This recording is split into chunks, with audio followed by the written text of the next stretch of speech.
Nagpulong ang NDRRMC at iba pang ahensya ng pamahalaan para tiyakin ang kahandaan para sa panahon ng tag-ulan. Tinalakay sa pulong ang mandato ng bawat ahensya sa panahon ng kalamidad. Narito ang ulat ni Waywaya Macalma.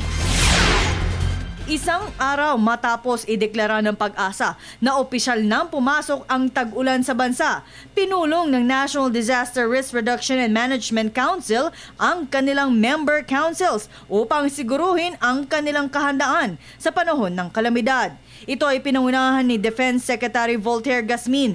Anya, ang pangunahing responsibilidad ng ahensya ay masiguro ang kaligtasan ng bawat tao sa tuwing may sakuna. Our responsibility in our National Disaster Risk Reduction Management Council is to reduce the risk brought about by disaster, prevent the loss of lives and destruction of properties, and preserve our communities. Pinagtuunan ng pansin ng pulong ay ang pagpapaigting ng bawat mandato ng ahensya, partikular na sa paghahanda sa tuwing sasapit ang bagyo. Isa sa mga natalakay ay ang mga evacuation centers na kailangan tiyaking matibay ang istruktura at maaaring magkasya ang mga evacuees. Bukod rito, dapat maganda rin ang pagkoordina ng mga relief goods na pangungunahan ng lokal na pamahalaan at DSWD. Napagkasunduan po dito sa council meeting ngayon na sa sistema ring ito mabibigyan diin yung mga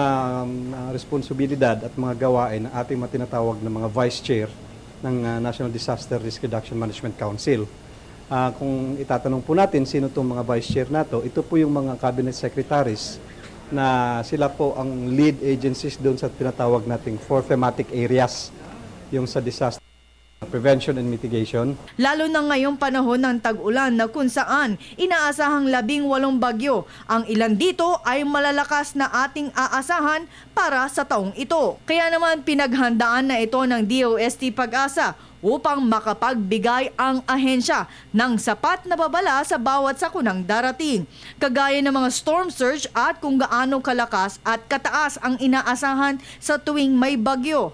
Determine yung storm surge heights. No, 48 hours before dumating ang isang bagyo na lumapit. 48 hours before, ang capability natin masabi yung storm surge heights niyan.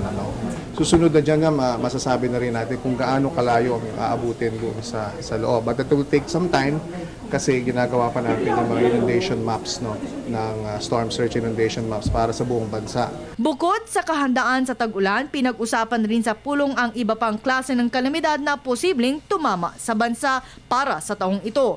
Para sa Telebisyon ng Bayan, ako si Waywaya Macalma.